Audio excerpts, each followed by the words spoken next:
大家好，我是新空调的胡师傅。这个冬天加氟利昂啊，到底要加几个压呢？今天给大家演示一遍啊。这是一台 R22的制冷机啊。刚才已经插电了，听到嘟嘟一声响。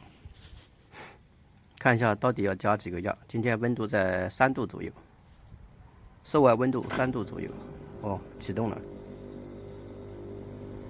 这台空调在仓库摆了大概有好几个月，有可能氟利昂漏的差不多了。现在制冷压力只有6个，我们让它运转个10分钟左右到15分钟，看一下压力因为它放置了一段时间，要等稍微时间长一点才能测准它的压力。马上到那个15个压了啊，今天只能加到17个或者18个压就可以了，因为今天温度比较低。现在16个压了，我们再给它添一点点氟利昂啊。这边有个四通阀的线，轻轻一拔，听到吗？现在就制冷模式了。那个压力表立马就掉下来了，那个指针。然后等到快到0的时候，或者是1个压的时候，我们再添一点就完美结束。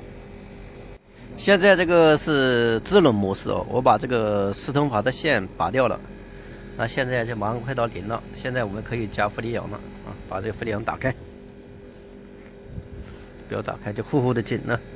现在压力是平置压力只有4个，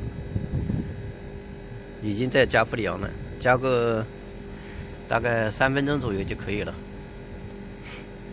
这氟利昂一加好了，我们把这个四通阀的线给它插上去慢慢地那它呲的一声响，现在转换为制热模式，看一看就行了。非专业人士请勿模仿，这个是带电作业的。本期加氟利昂的视频就到这里，如果喜欢胡师傅的，麻烦点个关注，谢谢大家，我们下期再见。